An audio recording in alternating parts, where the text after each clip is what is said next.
3, 2, 1.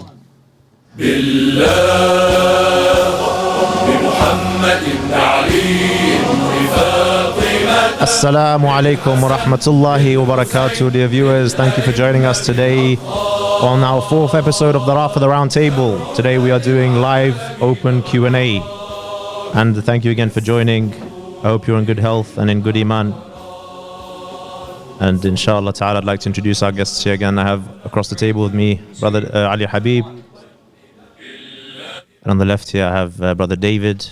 Assalamu alaikum. Assalamu alaikum wa rahmatullah, brothers. Unfortunately, we have a delay from our 4th guest, Ahmed Shakori. Inshallah, he'll be with us soon. But we can get started, inshallah ta'ala. I'd like to welcome the live chat viewers. Today we're going to be interacting with them, not exclusively, but Twitter as well. And we'll be taking questions. If you do have any questions, please feel free to comment in the live chat.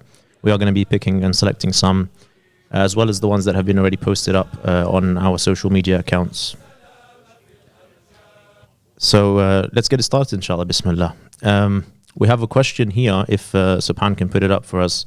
Just before, can we remind that we got our Patreon? Yes. And if someone can support us to make our show and so on. Yes, inshallah. Actually, there's something else I would want to say, actually, before, instead of Patreon, which is our GoFundMe. GoFundMe account. So the Patreon is still up, alhamdulillah. We have 20 people that have signed up to that so far. And if anyone is still able to sign up to that, we would appreciate it. There's actually some projects that have already begun due to the funds that the Patreons have been donating. And if you're a Patreon, you will be able to access the post where we've informed the viewers about that. So may Allah reward you and bless you for doing so. But I do want to announce something different today, which is our Gofundme campaign. And the Gofundme campaign is in order to have more regular podcasts and live shows. We've had a brilliant feedback from the viewers regarding this show, the Rafida Roundtable. And this has caused discussions to happen. If you can just scroll up and just show them the top of the page here. So this campaign, we started it because we've had requests for more frequent podcasts, and it's something that the team's discussed as well. Right now, it's been bi-weekly. Every 2 weeks, we've been doing the Rafida Roundtable. But we do want to do it more often. That's weekly live shows, different types of live shows and podcasts as well, not just in the format we're doing now. And if you go on GoFundMe, the link, you'll find it on our social media. Or you can just go on to GoFundMe and type in the Rafida Foundation or Rafida, it would definitely come up. And the reason we're doing this campaign is because right now, if you read it, it will explain it to you there. We're actually relying on FedEx TV's equipment, and they obviously are very busy. They have a lot of live shows. We're very limited in the amount of time we can use their equipment, so we're not able to, for example, prepare better for the podcasts, resolve technical issues, improve the show, the format, the graphics, as well as do more regular live shows. We're unable to do these things because we don't have the equipment ourselves. So that's what this initiative is, and we've had great feedback. There's a whole bunch of people that have supported us and donated, and it's reached £780 of a goal of £3,500. So if anyone's able to, from the live chat, from the viewers, to support us and chip in, I think it's a minimum of £5, I believe. We'd really appreciate it, and we'll have definitely, inshallah, brand new shows that you can look forward to if we do succeed in this campaign. So inshallah ta'ala, and may Allah reward all those who have donated. Jumping into the first question, and this is from Twitter, from Ammar Abidali, I think his name he's written here. And the question, is there a good English translation of the Quran without Bakri influenced mistranslations? And by Bakri, if anyone's not familiar, it's obviously the so-called Sunnis. Who wants to take this question? Yeah, we'll take it. Go ahead. So yes, we have some. There's many of them actually, but I find this one, which is the one we use it, which is from said Mr. Ahmed Ali, which is a Shia cleric from India. Do you want to hold it up to the camera? Yeah. This one. Just back a bit. Yeah. Yeah. A bit higher, sorry, a bit higher, because there's yeah. So that's the book you're recommending. It's a Shia translation, yeah? Yeah, exactly. And you can find on the website, which is Qur'anusa.org, We can put the link to the description if someone want. Maybe. If you have the link, send it to me. I can drop it in the chat for the viewers. Okay, I will send you. So this is the good Shia translation. Yeah. From the Holy Quran, which is I recommend it. Oh, just as a clause, I think we don't know much about the author in order to, for example, condone recommend him as an author, as an individual, or what he stands for, his beliefs. But from what we know, he's a Shia sheikh. So inshallah, officially, yes. It's still better than the Bakri one. Yeah.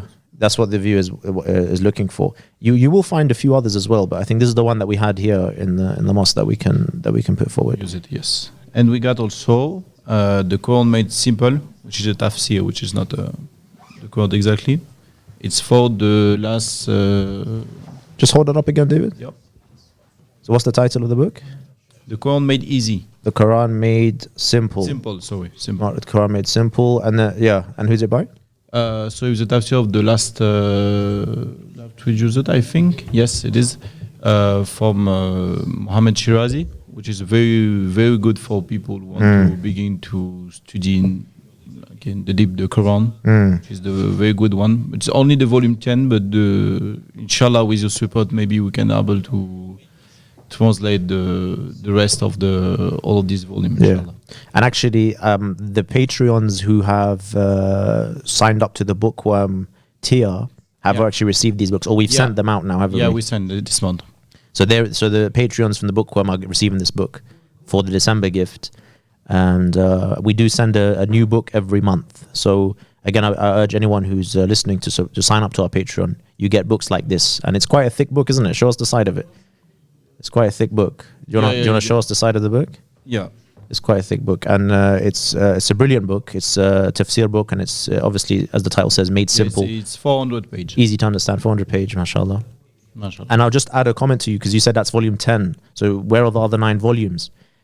From what I've heard, David, is that the other 9 volumes are already in English. Yeah, okay. But they haven't been reviewed nor published. Yeah. And I don't know where they are, actually. I'm trying to locate them right now.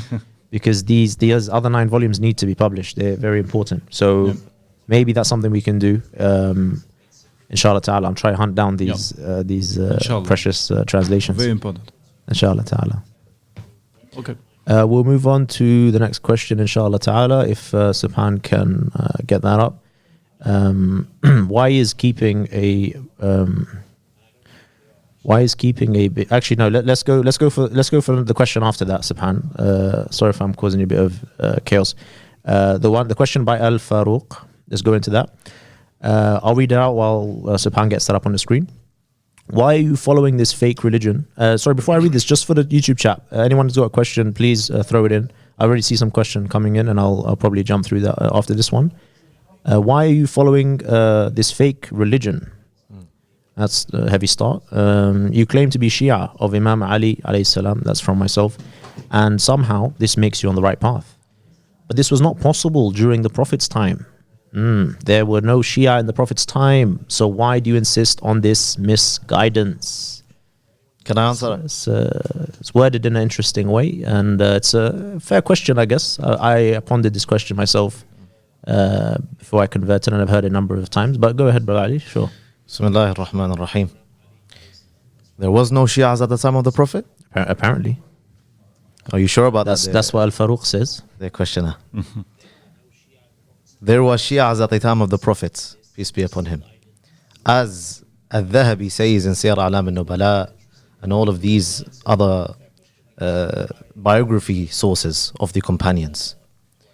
But I will mention a companion that they probably have never heard of. They don't the Shias of the companions. They don't have the actual companions of the Holy Prophet, the actual companions, not the so-called companions. They would hear Abu Bakr, Uthman, Abu Hurairah definitely will be out there. But they wouldn't hear the likes of Qudayr al-Dabbi, for example. Qudayr al-Dabbi was a Rafidi from the start, from the very beginning. One could search his name. He's there in Siyar A'lam al-Nubala. One could just type in if you're an Arabic speaker.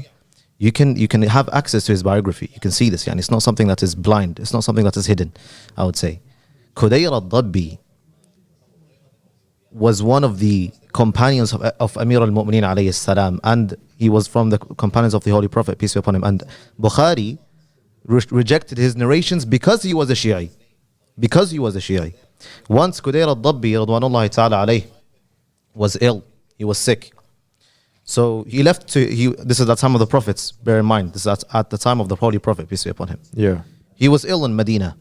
So he went and to his house for days, praying and etc. He had heavy fever, looks like it. One of the other companions of the Holy Prophet, maybe it was Amr ibn al-As, or one of the other companions, my memory does not serve me unfortunately. He went to the door of Qudayr al-Dabbi to visit him. As you know, it's sunnah to visit the ill. Yeah. So he went to his house, and before, the doors were not metal doors, or they were see-through doors, if there were doors, if not curtains at the time. So one could hear what's inside the house. Right. One could hear what's going inside the house. Qudayr al-Dabbi was heard by this companion. He was heard in his tashahhud while he was praying. He was saying, As-salamu ala al-nabiyyi wal-wasi. Allah. As-salamu ala al-nabi, the prophets, and the wasi. MashaAllah. Wasiyun Nabi, the successor of the Holy Prophets. And the Rawi says, that Sahabi, he says, since then I did not visit him abada. And I did not go to him after that ever again. So there was no Shi'as at the time of the Prophet, peace be upon him. Where The is this? Shi'as Where is this? are there Ali? from the roots. Where is this found? It's found in all the sources. Yani. One could just There's search his there's name. There's a known. There is Ad-Dur al-Manthur, Tafsiri bil-Ma'thur, what is reported. There is Siyar A'lam al-Nubala. There's many. Aslan, there's another one. For example. And they accept this Yeah. story you mentioned. Yeah, It's yeah. not disputed. No, isn't no, it? this is not disputed. I would not, I'm sure of this. I'm sure of this. I have not checked the asanid of this. However, this is, it's there. It's Yes. Sir Alam al-Nubala al-Dhahabi. We're speaking about al-Dhahabi. Yeah. Muhaqqiq, this well-known book. This is not disputed at all because I've checked this myself. A person called Abu Tufail, Amr ibn Wathilat al-Laythi, al-Kinani, ay Rafidi, Jald. That man is a proper rejectionist. A man who is top for the high ranks. We look up to this man. We are like students, or not, we are children to this man. He was from the companions of the Holy Prophet, peace be upon him. Yeah. And he remained loyal to Amir al-Mu'mineen and the likes of him, Uthman ibn Mad'un, Yeah. Burayd al-Aslami. That's the last one. That's the last Sure, companion that sure. I will mention. Go ahead. Burayd al-Aslami, radiyallahu anhu, was a mutashayya at the time of the Prophet, peace be upon him. He became Shi'i at the time of the Prophet. Yeah. And Burayd al-Aslami was from the group of Khalid ibn Walid, Abu Bakr, Umar, and the likes of them. And he went to the Prophet, peace be upon him, to speak against Ali, to speak bad against Ali, to complain to the Prophet about what Ali has done in one of the battles or one of the maghazi. He went to the Prophet complaining to Ali. The Prophet naharahu, the Prophet replied to him in a harsh manner. This is Amir al-Mu'mineen. You are speaking about in this way. You're speaking about in this way. You are saying this about Ali ibn Abi Talib.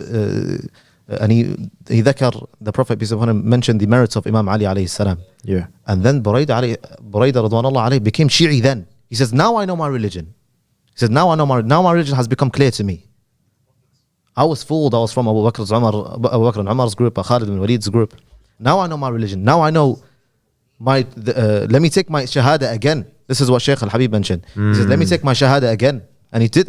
He took his shahada again to renew his faith. Because the faith without the wilayah of Amir al-Mu'mineen alayhi salam is incomplete. It's an incomplete faith. It's incomplete Islam. Of course. Have your wilayah to Amir al-Mu'mineen. Follow the companions. Follow the Sahaba, Abu Tufail, Amr ibn Wathila, Qudayr al-Dabbi, Ammar ibn Yasir, Jundub ibn Junad, al-Miqdad. Follow these companions, Uthman ibn Mad'un. These companions, follow them. Stick to your word as to following the companions, and you will find the complete faith, inshallah. Inshallah. So Al-Faruq, it seems like they were Shia during the time of the Prophet, peace be upon him, and his family. Of course, Al-Faruq is the title of Amir al-Mu'mineen alayhi salam. I hope that's who. Well, between two brackets. It seems like he maybe be ascribing it to someone else, as is commonly known. Many titles of Amir al-Mu'mineen alayhi salam, unfortunately, been hijacked. He's the distinguisher. how do you say it in right? The distinguisher. The distinguisher. Yeah. From truth and Of false. course. So, brother, if you are sincere, then I ask you to refer back to the narration that Brother Ali Habib has mentioned and continue your investigation. Inshallah ta'ala. So let's go for the next question. Before I got another Twitter question, but before we put the Twitter one, I want to just take from the YouTube chat. Kata's asking, when will there be more content exposing the Nasibi channels? Depends who you're referring to when you say Nasibi channels. I don't think there's many Nasibi channels that are worth replying to. But again, it depends. I mean, if you ask us as a team, our position on who we should reply to and if it's worth replying to, I mean, we're in a place where we're considering to do certain replies, and of course, you viewers should be aware, following our channel and knowing the way we go about things. We're not a channel that's just drama for the sake of drama.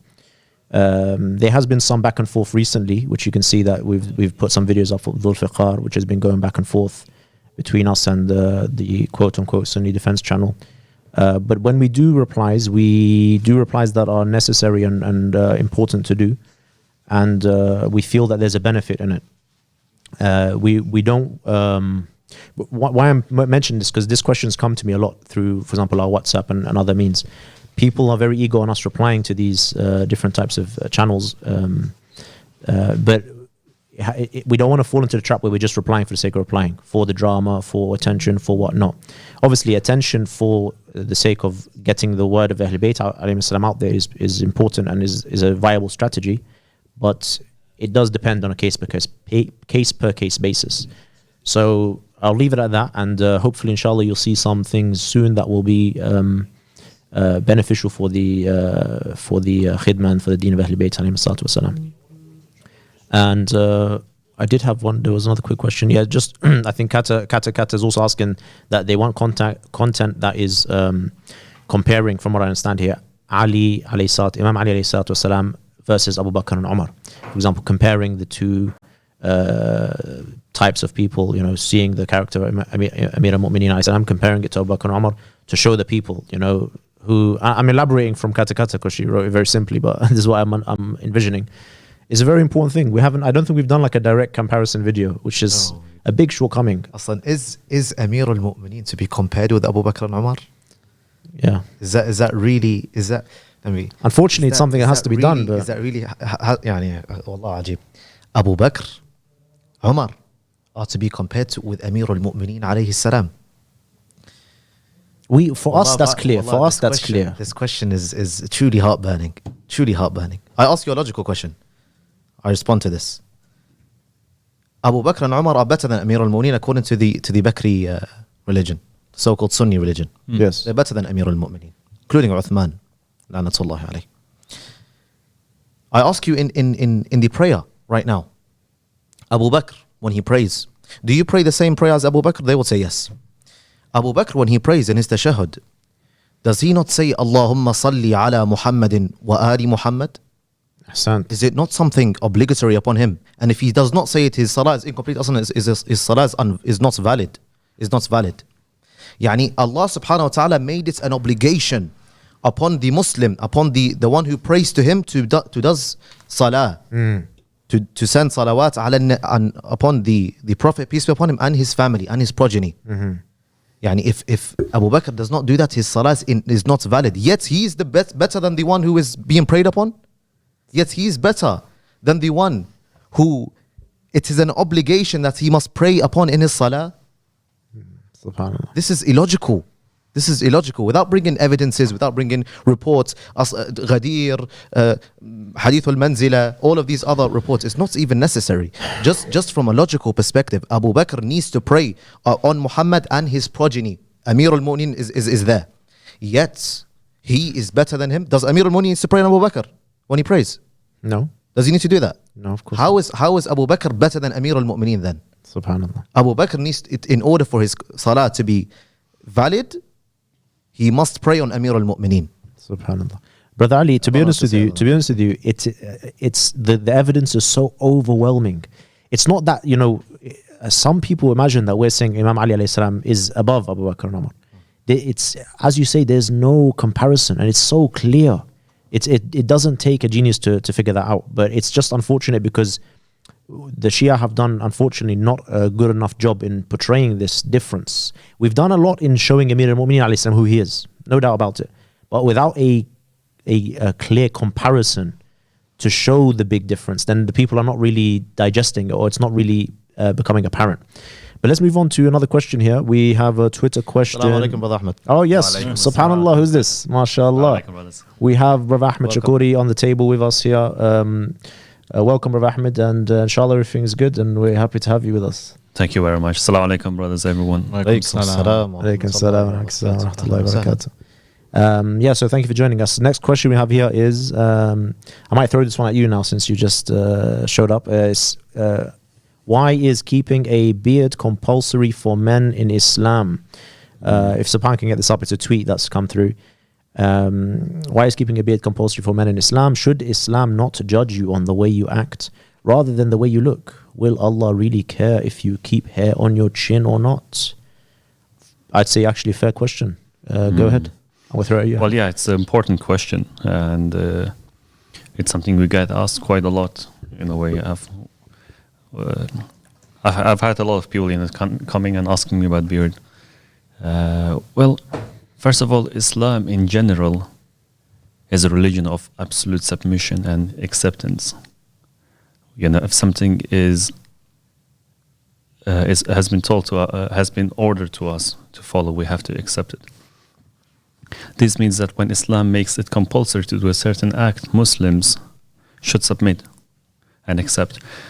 And if one truly believes or have full belief of in Islam, he would not say that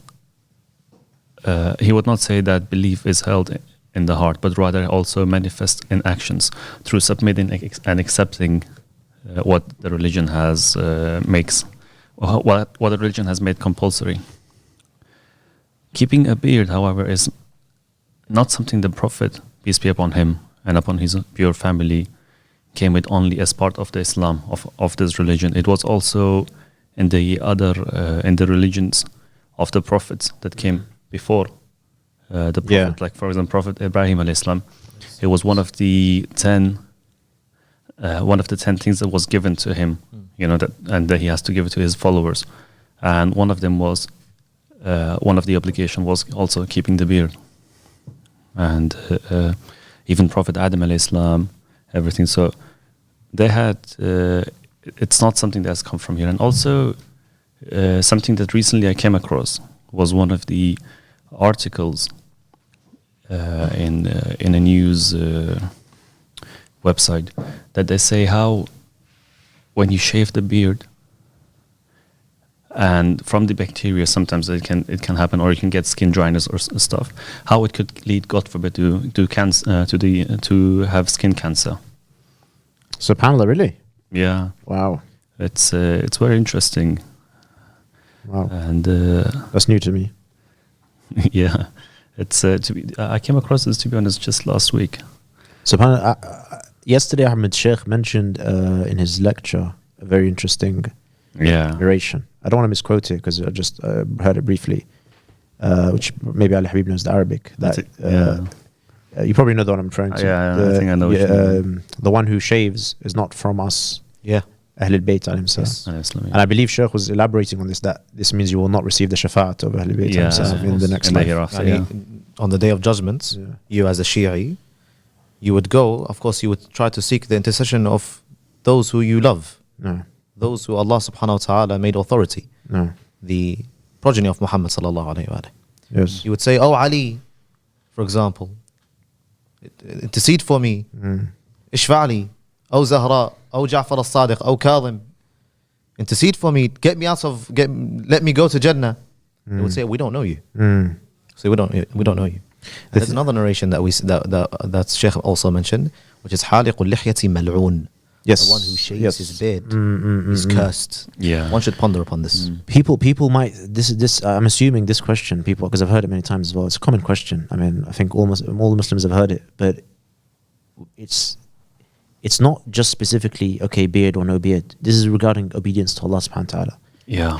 Obedience to Allah subhanahu wa ta'ala in any manner has to be taken seriously. Go ahead, Ahmed. Go ahead. Yeah, that's why I mentioned in the beginning, like, our religion is an absolute submission, and we have to accept what's given to us. But many of the things that there have been obligatory for us to do.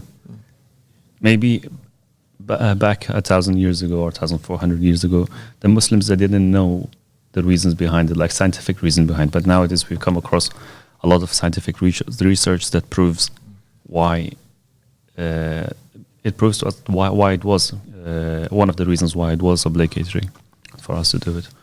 And another reason that it was back in the time of the Prophet is that so men do not resemble the way the woman will look. So there is when they have beard, it looks a bit different. It looks different than to the woman, and that's one of the reasons, basically. Okay. Yeah. You got more to say? I'll move on to the next question here. Yeah, no, we have a few questions, I'm a done, lot of questions to do. So that's the beard question. Inshallah, it's sufficient for the questioner.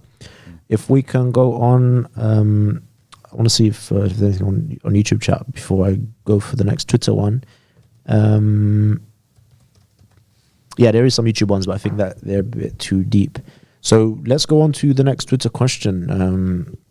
This one's from Sermon Fedaki. And the question is, can David tell us about his conversion story to Shia Islam? Go ahead, David. Yeah, Very nice question, brother.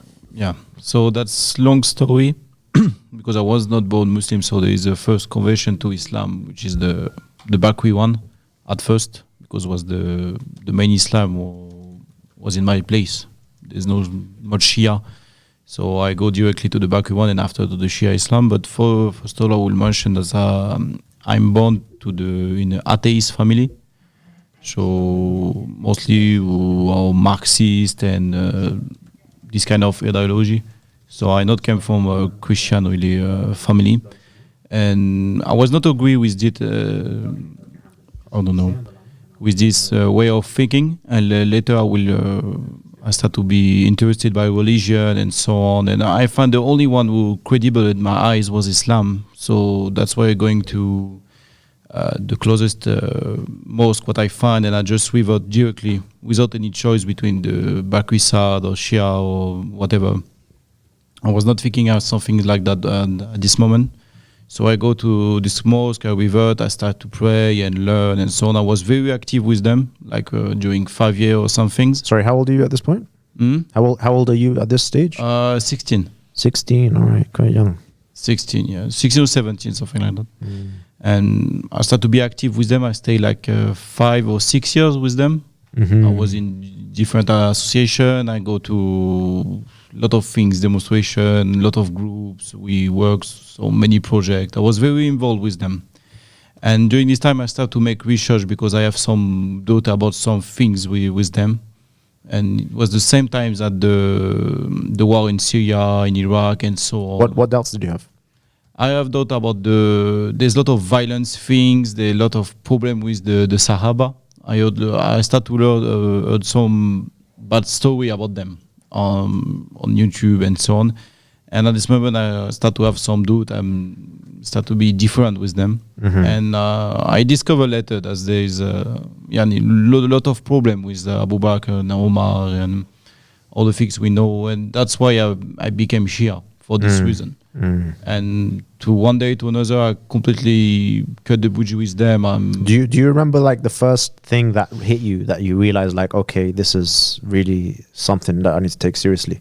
Do you remember any specific thing that? There's a lot of things in one go. I was watching Fadak at this time. Okay, all right. In English and even in French, and it was very very strange for me to hear all these things. And I going to the Bakri mosque and ask them question and so on, but no one can really answer to that. What were they replying to you when you told them? They don't really care about that.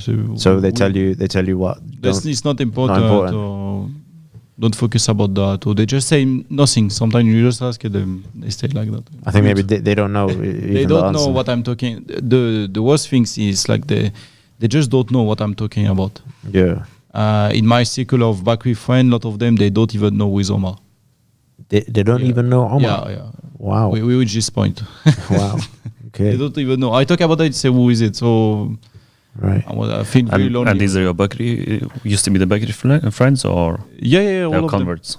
No, Bakri and Did they class themselves as Salafi? Yeah. Yeah. Salafi, it's even worse than that. They are Salafi in fact, but they don't class them as Salafi. Right. They just say we are Muslim. You know, Right, it right, reminds me when I went to Karbala, just this Arba'in, we came across a lot of youths that reside in Karbala, like next to the shrine of Imam Hussein al-Islam.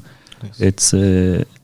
It reminds me that a lot of people do not know whether like Omar or the members of Ahlul Bayt al-Islam, who they are. Like I came across a lot of youths that don't know who Zahra is, which is something shocking for a Shia. They're Shia and everything. They don't know who Zahra is, and they don't know who killed Imam Hussein al-Islam, or who killed Zahra al-Islam. And while Zahra al-Islam's son Imam Hussein is buried in Karbala, it was very shocking. So I think it's I wouldn't be surprised that the Bakri themselves may not know who Omar is. Yeah. So they don't know, and they live in the West. They don't really care about that. They just go pray, go home, and that's all. And I feel so lonely with them. First of all, because I heard all this story, and secondly, because they don't care. Right. And I was from that point, where did you go? You continued your research. Did you? I continued my research since 2 years. 2 years after 2 that. years, yeah, Okay. 2 Wow. years to research. Yes.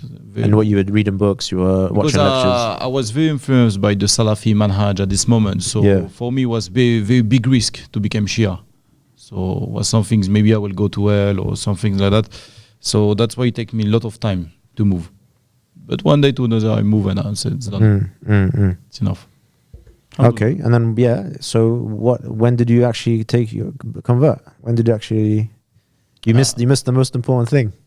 When did you take your shahada? No, I don't take my shahada. I just go to the next senior I found, and I start to like a new convert. Like I convert like a second times. I rebirth, let's say. So I just start from the basic. So I start to learn how to pray and so on with them. Sorry, did I miss when you converted? When did you actually take your shahada the first time?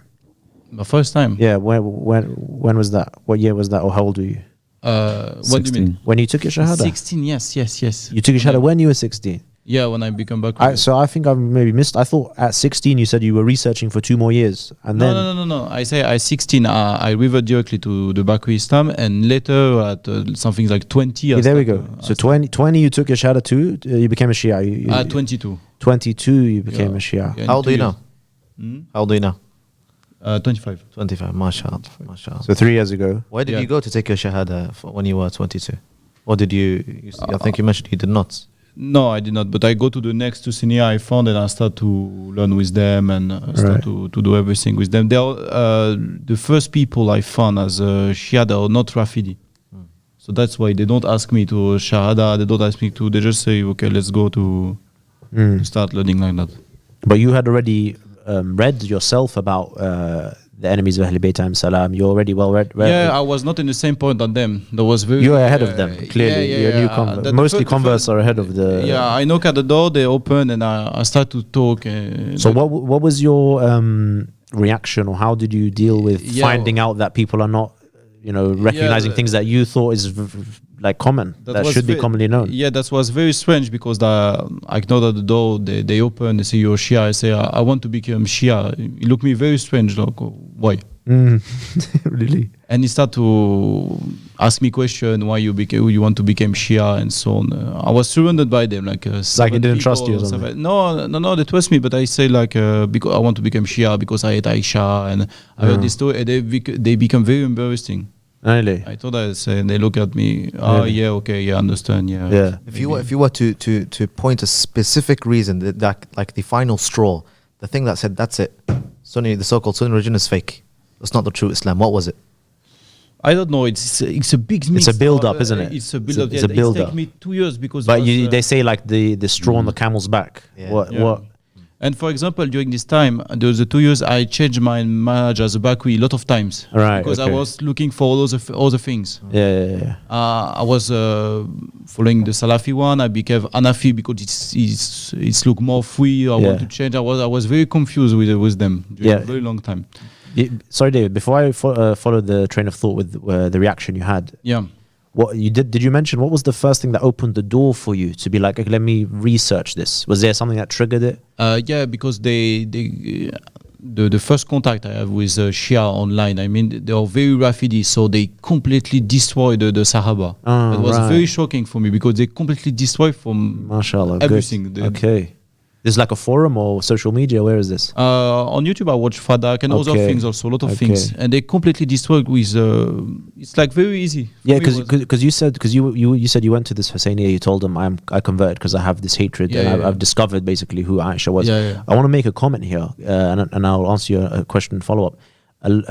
Unfortunately, a lot of people feel like it's somehow not correct, or it's not the proper way to convert to Shia Islam if you're doing it through the door of discovering the enemies of Ahlul Bayt. No, that's the best way. This is the best way, and it's the cleanest way, the easiest way, and it's a way that inshallah brings pleasure to the Ahlul Bayt. And I will say why, because when you convert from this kind of with this mindset, there is no go back after. Yeah, you know exactly. This sets it firm. Yeah, and some people they revert to Shia, but not in this way. They revert because for a lot of reasons. There is many ways. Even just Tawheed alone you can convert. Yeah, but it's a lot of reasons, but they don't destroy their previous belief. Yeah. And if you don't destroy your previous beliefs, it will come back, will be confused, will be very... Without destroying their current belief, people don't take the initiative to even care about checking others. But take you back to the Husseinia. So they told you, they were like looking at you very strange, right? You said this is the reason. They were very nice with me, but we are not on the same page. Right.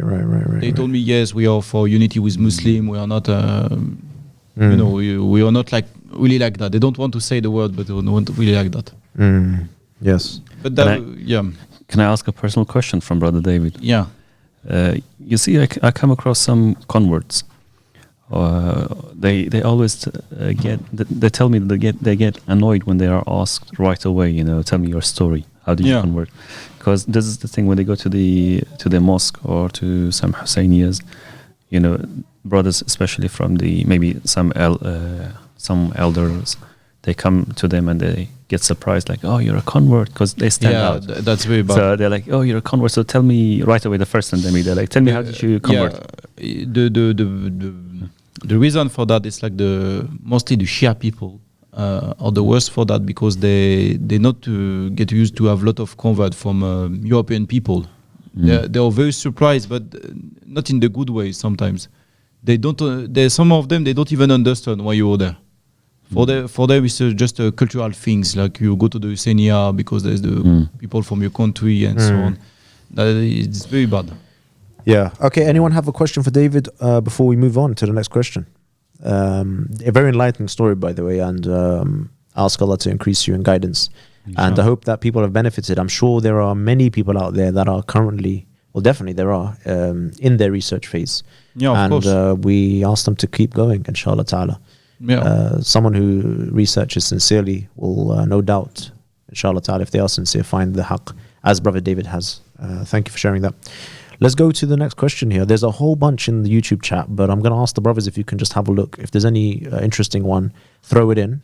For the time being, while you guys check that out, I'm going to drop a Twitter question, and I'm going to snatch this one myself from Suhail Abbas Khan. And if I can ask Pan to get this up as well. Hypothetical, if tomorrow a supporter donated £1 million, what would Rafida do with it? Brilliant question. Very difficult question to answer. Where does one begin? £1 million. You can do a lot with £1 million for the khidmat and for the service of the religion. I think first and foremost, I hope this is a rich person who's considering to donate £1 million, and they're testing our ability to spend the money wisely. So you have to give But the words I say now, take them with a grain of salt. These are just spontaneous thoughts. Don't judge based on the points I will raise. But obviously, I mean, the first thing is that you would need to devise a very strong, solid strategy about how to spend this money in the most effective way possible.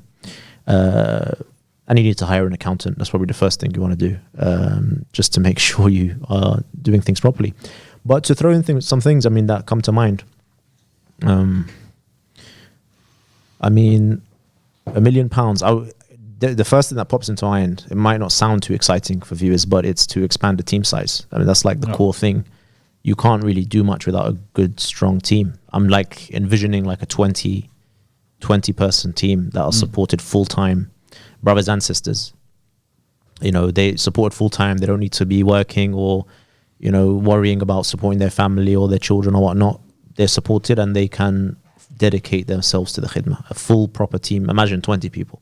Yeah. Imagine now there was 20 people. We could do wonders just with 20 people. Even the remainder money is not valuable compared to the manpower you have with people, you know, especially the narrations that tell us as Shia we should be, one person should be equal to 40. This is the goal that Shia should try to reach. You have 20 times 40, so 800 people. That's a big team if everyone fulfills that narration, of course. So there's that side, as expanding the team. I think as well, if a proper strategy is put forward, it would be wise to try to initiate some projects that will allow the project itself to be self-sufficient, so that it doesn't need to rely and to survive on donations solely. Now there could be a million ways that could be done, and if obviously it's not about doing projects for the sake of profit to make money. It's about setting up projects that will have a return in order for the khidmah and the project to firstly continue to grow and to be self-sufficient. And in that way, you have a lot of freedom and ability to move forward and do much greater projects than even the £1 million could do. I think that would be a brilliant opportunity to be self-sufficient in that way. That can come into projects like a book publishing company that translates and publishes books. It could be a Rafida shop. I mean, we are already doing these things, but on a much smaller scale, like translating books and a Rafida shop online with different attire and clothing with, you know, religious things. I think these are just two ideas that pop into mind, but there's many things that one could do. But that's definitely something on the checklist that I would think is greatly important. But I want to throw as well some things that come into mind, like some spontaneous ideas that are just, you know, would be just so brilliant to do. I can imagine, you know, those big banners in London, the ones that when you're driving on the motorway, see those big posters, or I don't know what the technical name is. And I don't know if they allow religious stuff on there. There's probably some strict rules, but if one could hire a bunch of those, as many as you can, and like put on it something like, obviously it'd have to be thought about a lot. What would you put on it? But imagine, like, for example, Aisha killed the Prophet, and then you put like a website, AishaKilledTheProphet.com or Rafida.org or whatever, and you do it in a very catchy way. Obviously, that's just something spontaneous. There could be many things you could put on these big banners to let people, to let the message reach the people.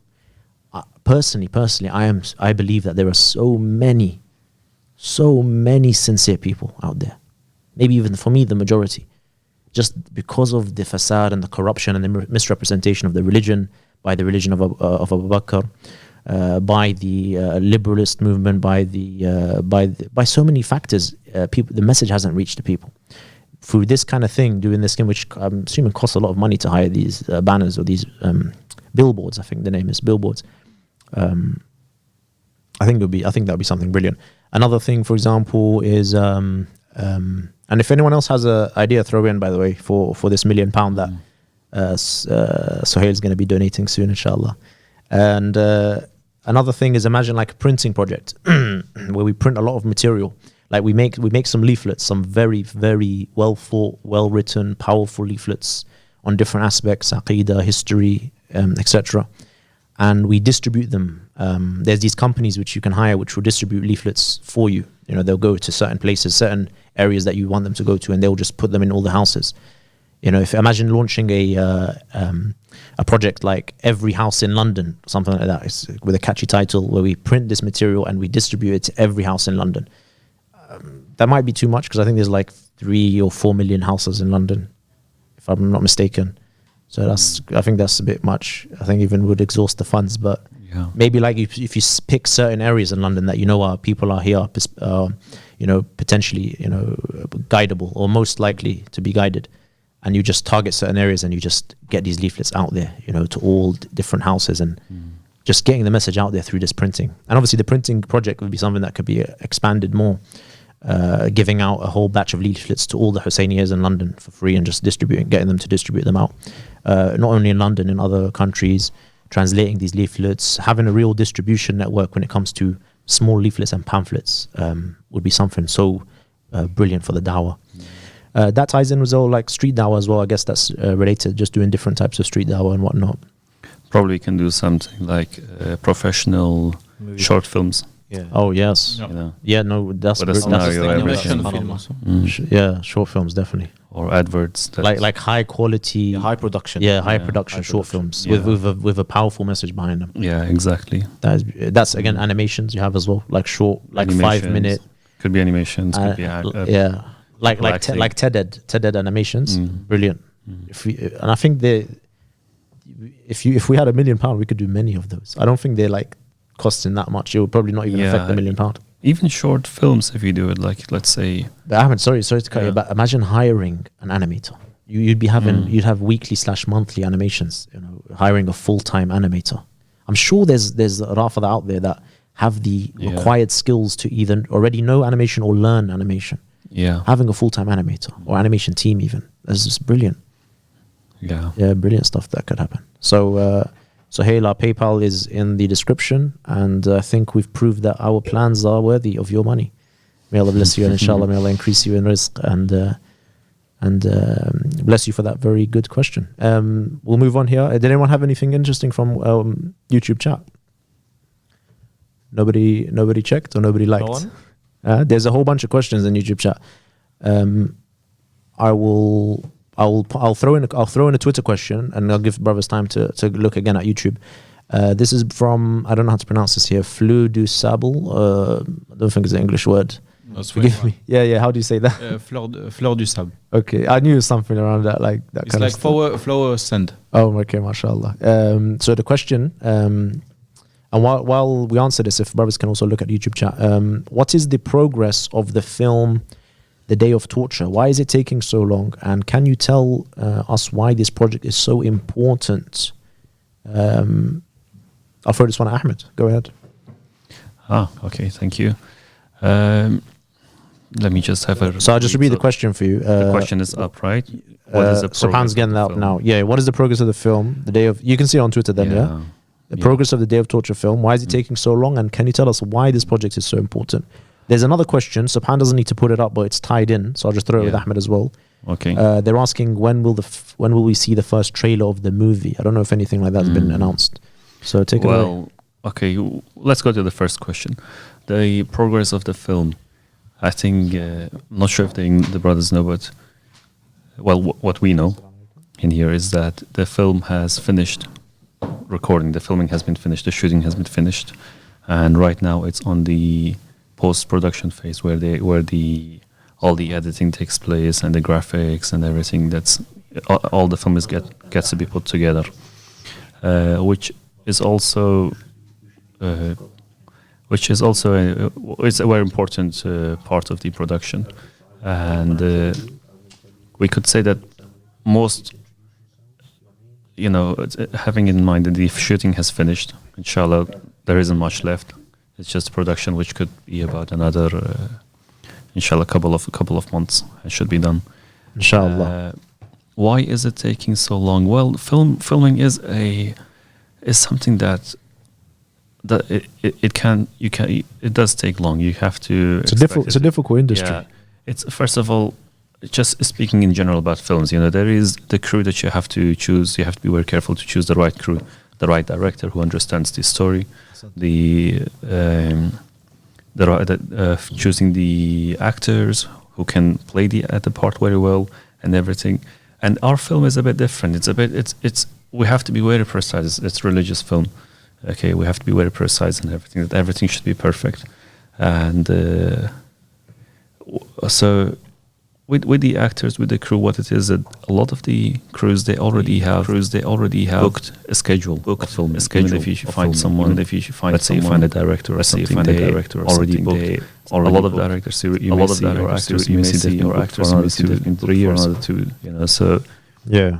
that is that delay that happened. And If I can add something here quickly. Yeah. In my research with regards to movie production and so on, earlier on, when we kind of first launched the project, alhamdulillah ta'ala, I discovered many shocking things. For example, one of them is that for one shot that was 30 seconds, it was involving a character escaping from capture.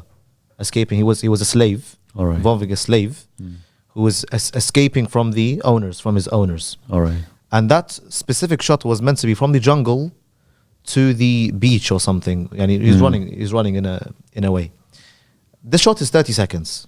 Shot is 30 seconds. They took a whole day recording this 30 seconds, a whole 24 hours. Yeah, of course. Recording of this course. this Repeating 30 it seconds, and- repeating yeah, it 100 times. And definitely. even this behind the scenes, the guy is knackered, he's tired.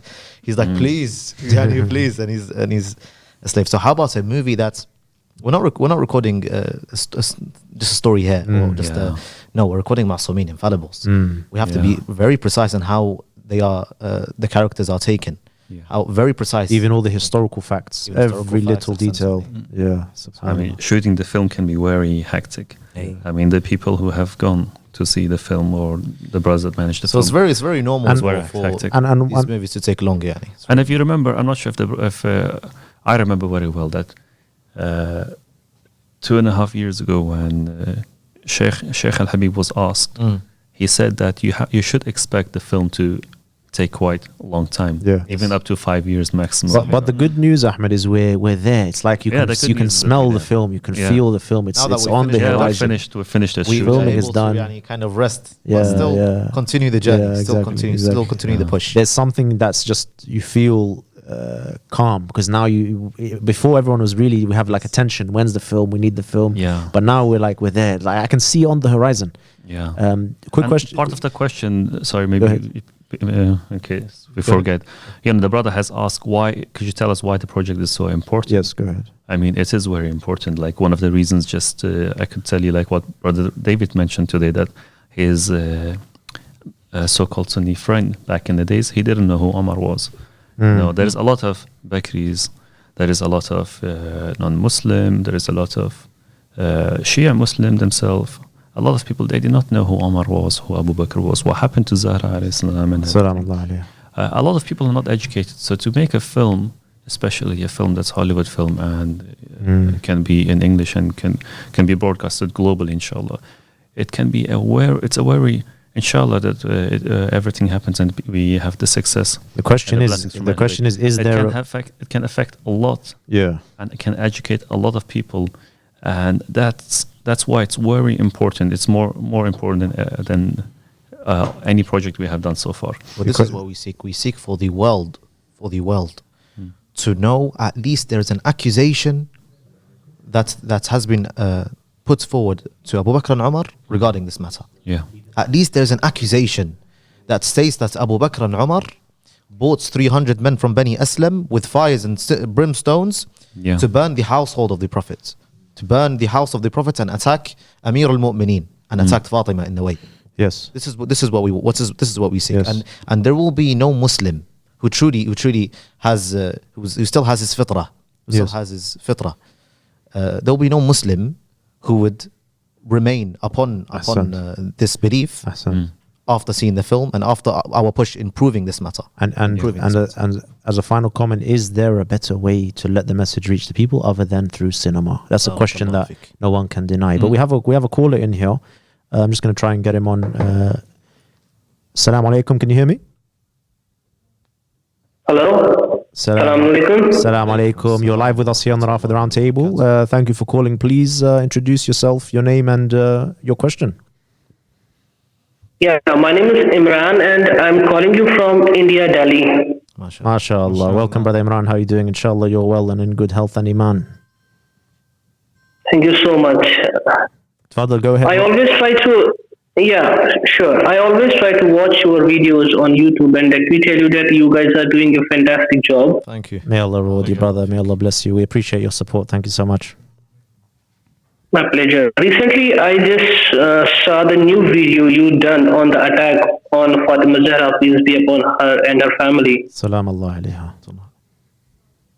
What I saw in comment section, many Sunni brothers were saying that if this has happened, then it means the Imam Ali was a coward. Na'uzubillah. Yeah. So, Go ahead.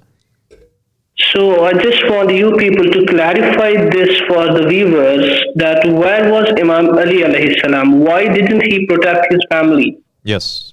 So just so I can make sure I'm understanding, the line isn't as clear as I'd hope, but I think it's clear enough, inshallah. A lot of the so-called Sunnis, and I believe you're saying that you read some people that are saying that if this is the case, then Imam Ali is a coward, according to what we're saying, which is a common thing Yes, that we hear. yes. Yeah. Okay. Yeah. So that your question is clear. So who wants to take this question? Yes. Yeah.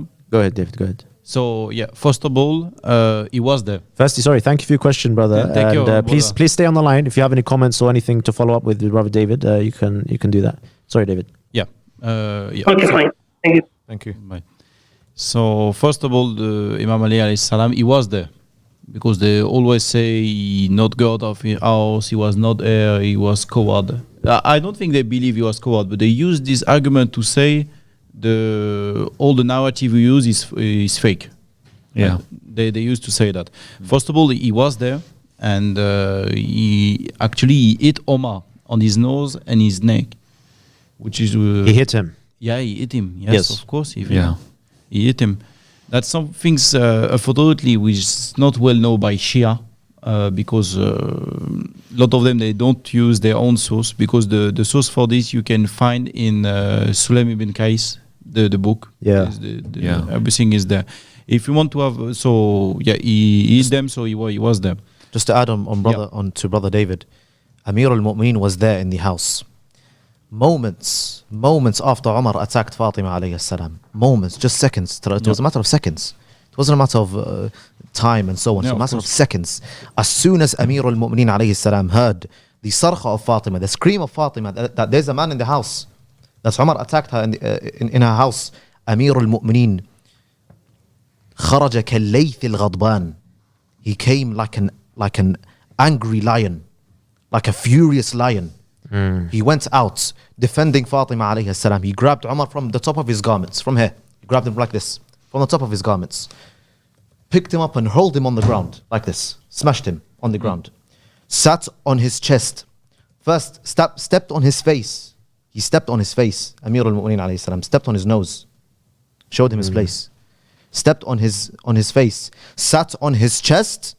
And he was going to kill him, as the narration states. Sorry, brother Ali. وَهَمَّ بِقَتْلِهِ. Sorry, brother Ali. Someone in the chat. I know I don't want to cut David off for too long, but someone is commenting saying Salam ibn Qais al-Hilali's fabricated book. This is something I hear a lot.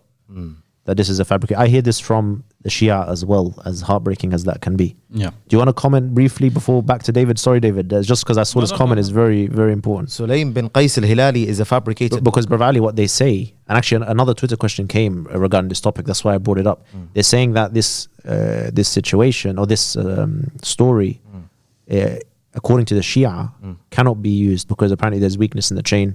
And this comment on YouTube is saying that the book is fabricated. So even according to you Shia, this story, you cannot take it. And Can you display the comments? yeah. So bring this comment up, Subhan, as well. There's a tweet that I'll show like to- The last two tweets. Is- I'd like to Last read two this. comment on you. no, sorry, just to bring the tweet up. Sorry, Just to finish what I was saying here. Go ahead, and Subhan can I'll bring the answer tweet up. Yeah. Qais al-Hilali. Knowing that this narration is not only in Kitab Sulaim. Yani the narrations of the attack on Fatima is not only on Kitab Sulaim. We'll discuss that after I see the question, inshallah. Amir al-Mu'mineen grabbed Umar from the top of his garments, and the narration states his eyes were so red as if it was blood in his eyes, out of the furiosity, out of the anger of what's happened. As soon as he heard the scream of Fatima alayhi salam, he got up, took Umar from the top of his garments, hurled him on the ground, stepped on his face, sat on his chest. And Amir al-Mu'mineen sat on his chest. He was he was going to kill him, but he did not, fulfilling by that the command of the Prophet, peace be upon him. We should remember that the Prophet, peace be upon him, commanded Amir al-Mu'mineen that if you don't have 40 men, you do not have permission to rise. You do not have permission to rise, though he defended Fatima alayhi salam. Not like Uthman ibn Affan, as reporters say, that some of the killers of Uthman ibn Affan entered the house of Uthman ibn Affan, knocked him down, beat him up, roughed him up a little bit, and he was left blooded. And his wife, Na'ila bintul Farafisa. Yeah, Na'ila bintul Farafisa. She came defending Uthman ibn Affan. As she dropped herself for Uthman ibn Affan, one of the killers of Uthman ibn Affan, one of the muqtahimin, those who entered his house, cut her fingers, and she left, holding her fingers like this. She ran away, and when that happened, that killer, although we don't necessarily praise him, by the way, we don't praise all the killers of Uthman ibn Affan, but just to make my points, that killer specifically slapped the back of Na'ila, disrespecting her and disrespecting Uthman when he was alive. Uthman was alive, he was just beat up, roughed up, punched up, Why didn't he defend his wife? No.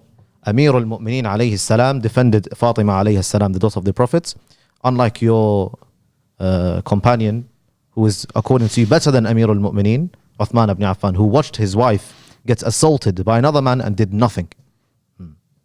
That should answer the question, inshallah. Ahsant. So sorry, because I was distracted. You didn't address the Kitab Sulaim thing. Yeah, can I just read it, please? Would you mind if we finish David first, and we'll come to that? The question is finished. Just if you want more detail, you can go to the link of we have the link in Al-Qatra in English, right? Which is the what's the article called? The article called, I don't have it in front of me, but there's an article which clearly the same question, exactly the same question. Yeah, and we got all of the details about that. Right. If you can, David, try to find the article. We'll throw it in after if you can find it. There's nothing to add from your side, David, huh? No, it's okay. Brother Sahil, does that answer your question? Did you have any follow-up, any other question, or is that all? I hope he's still with us. Is he? No, the phone's cut. Sorry. No, it's good. All right. I hope that answered the question, Brother Sahil, and great question, brilliant question. I always hear that claim, and even the YouTube comment. Who claimed that the book is fabricated. I think Brother Ali will address that question. Before we do, sorry, I just realized I promised the YouTube chat that we're going to address their questions, because there's a lot coming through, and then we'll come back to Kitab Sulaim's point about it being fabricated. So if I can request the brothers to take a look, I'm gonna be snatching one up here from the duos from YouTube chat here, and if anyone does have a question, please throw it in the chat now.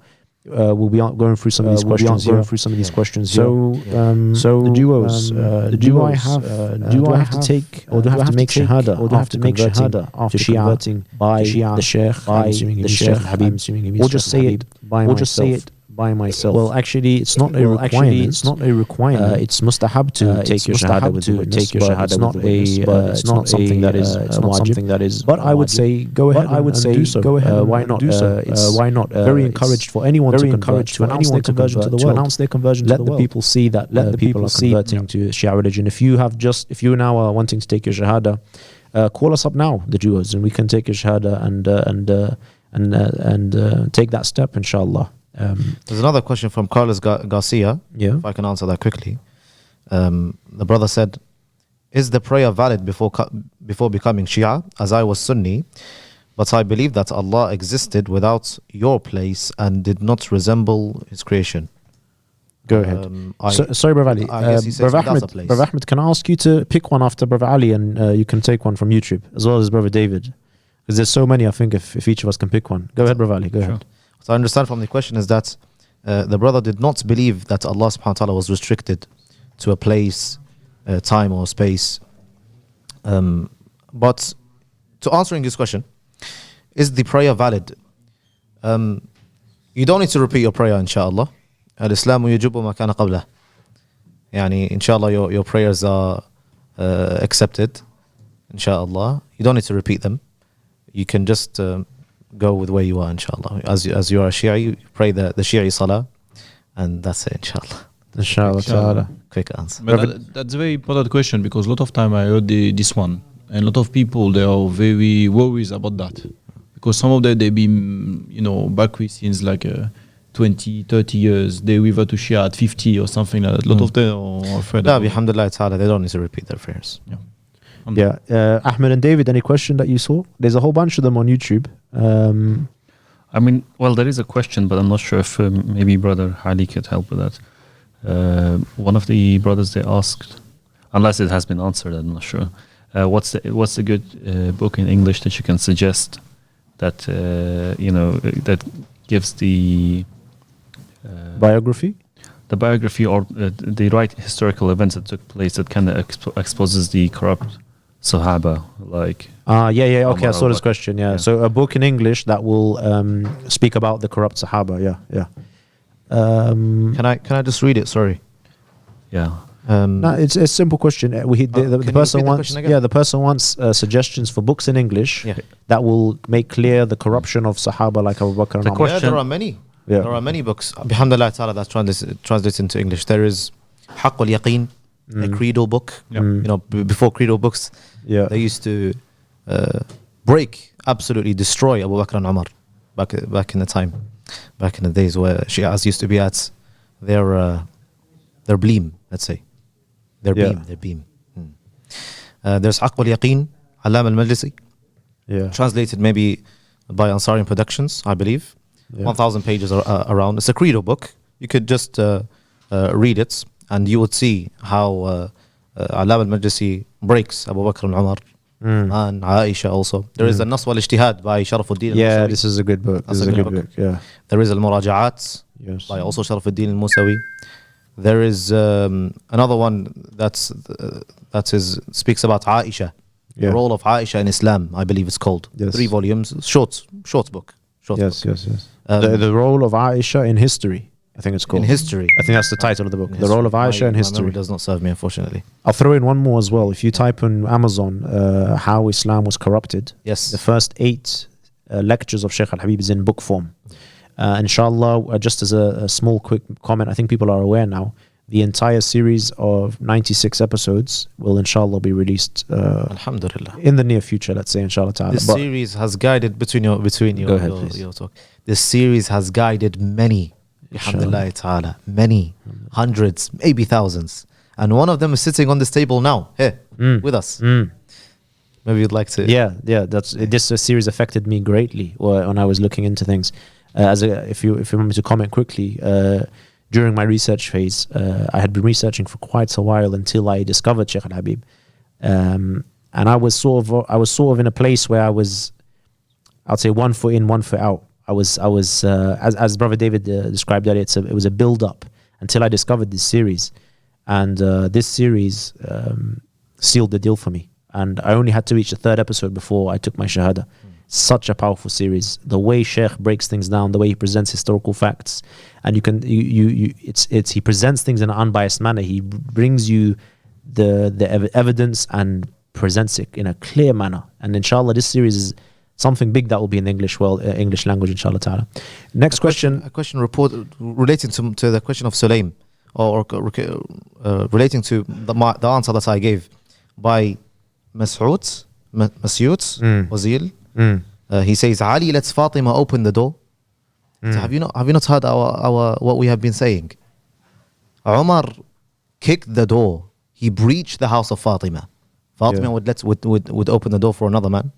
Fatima was saying, if you believe in Allah subhanahu wa ta'ala, if you believe in Allah, leave us if you believe in Allah.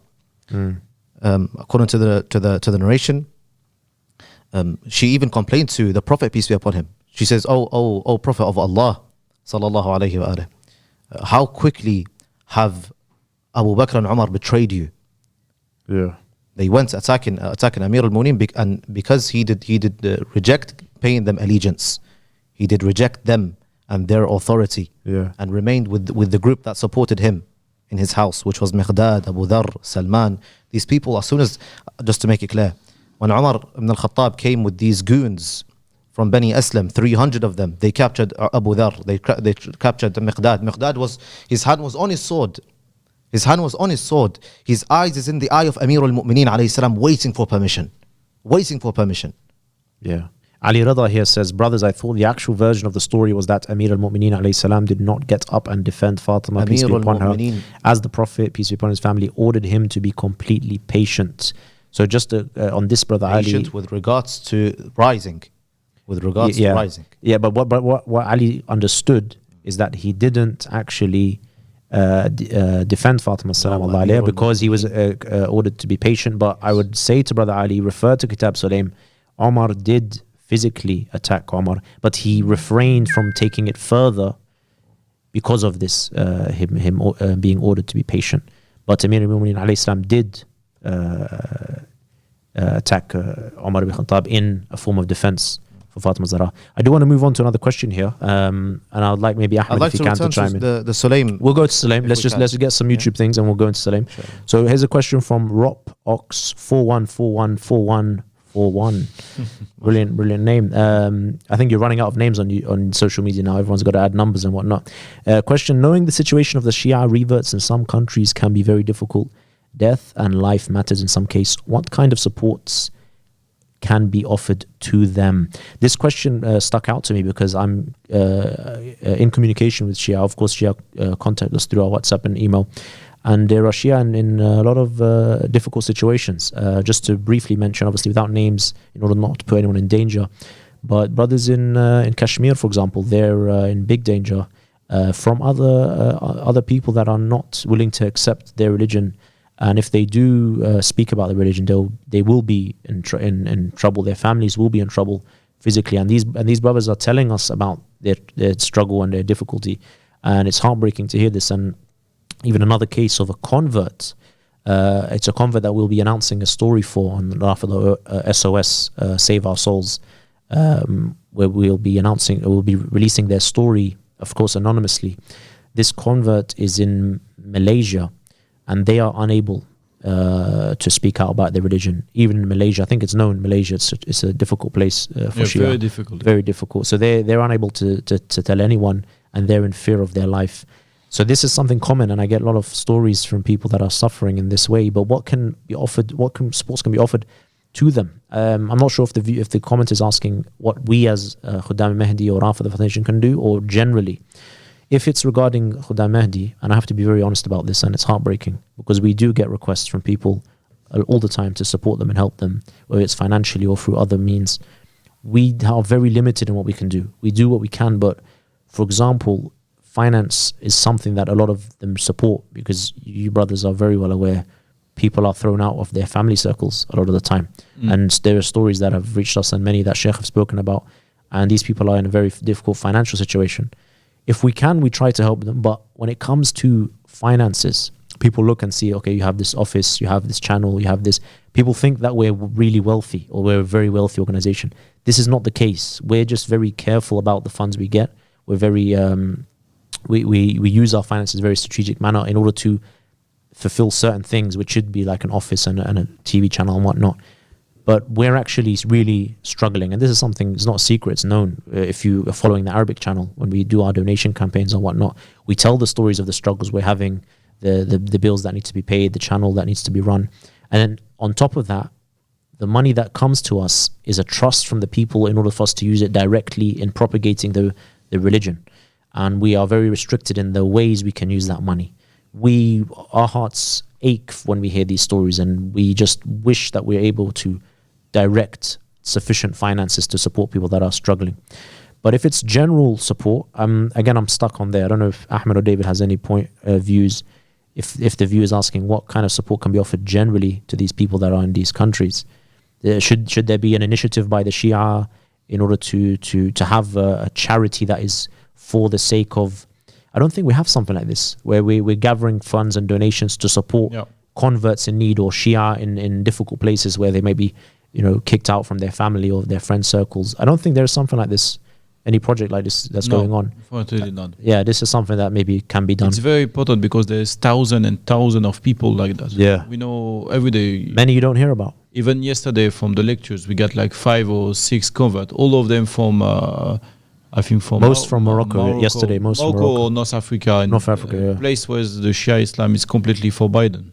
Yeah. And these people are, some of them, not, let's say not Yeah. all of them are in danger. Yeah. Really, they can practice, they can say even they're Shia. I know people that lost their job from this. They've told me they actually Yeah. were kicked out of their work Yeah, because people heard that they were Shia. Yeah. Not even that, they wouldn't come out Rafidi, Bara'i. No, just that they became Shia. Just to pray, it's something's very difficult. Yeah. Just to even fast, it's Yeah. very difficult. Because the Yes, hour is not the yes, same. They yes. got a lot of issue like that. So we. There needs to be an very bad. initiative. All the Shia people, the community in the West, they don't support them. Yeah. Which is very bad. We should find a way There should to be a project for this purpose. And the thing is, I'm sure most of them, you don't hear about them because they have nowhere to go. I'm sure if there was an initiative done where it was publicized in a very smart way, people that are in need would start to reach out more as well. And obviously there would need to be a way of verifying these people and whatnot. But this is something very important. There's a lack of support for Shia in difficult situation. I think that suffices for that question. I think the brother mentioned social state benefit. That's, if I'm not mistaken, that's some sort of benefit people may get in Canada or America who are on low income. Did you answer that question?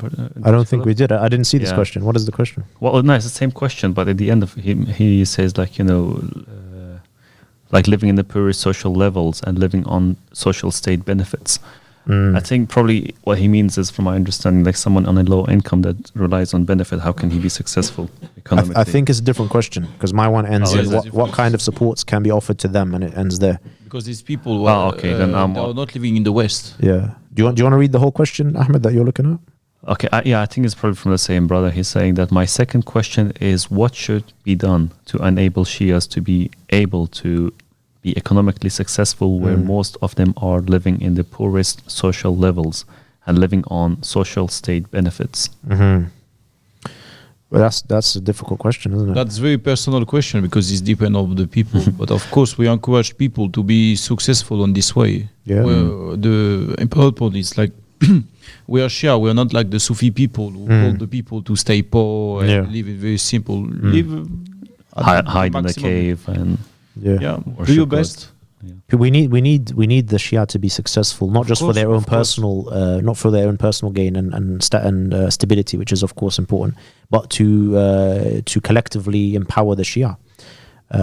I think I'm maybe diverging from the initial question of the person. But it's linked. Yeah, it's well, definitely to be linked. honest, one way to answer his question, maybe from my opinion, what we have done is a bit not much far from it. Like we started off without having anything. We reached out to people on the internet, everywhere. When we started the organization first, Yeah. in Kuwait, it was that we reached to people who were living in Kuwait, to help to donate and everything. Through donation, this is where we have reached, and we have been on donation that we have been successfully opened channels, FedEx TV and Yeah. Satellite I mean, and Rafida. effectively. So sorry, I don't wanna that's cut you. one way. Second thing, maybe what they can do, especially if they want to serve the religion, they can maybe reach out to the Maraja for somehow, to ask them to support them.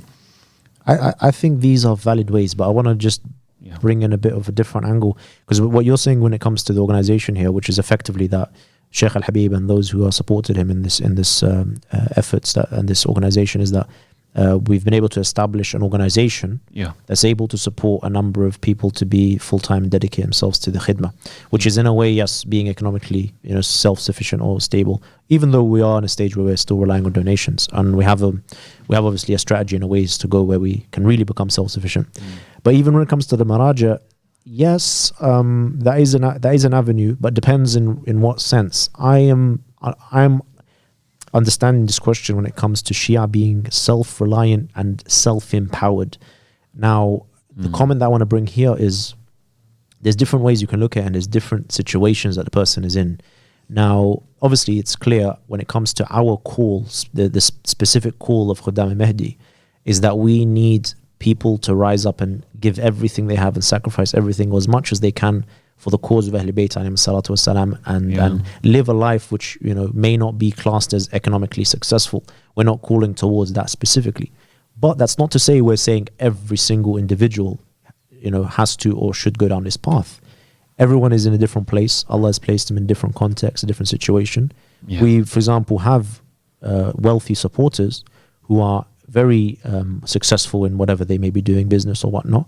And they are, actually there is a few, more than a few, but there's some key players who are, you know, and may Allah bless them in Yawm al-Qiyamah, what they will see in terms of the rewards, that they have pushed the film to, you know, in terms of financially in ways that others just are not able to, and as well as the general donations of the hayah. Those people, should they now give everything and abandon everything and you know, give khidmah? No, they have a very important role that they have been given this rizq. It's similar to the story that we all hear of, which is, of course, Khadija, may Allah bless her, and having the you know, economic success that Allah subhanahu wa ta'ala blessed her with, which was able to fund the mission of Allah, Rasulullah sallallahu alayhi wa sallam.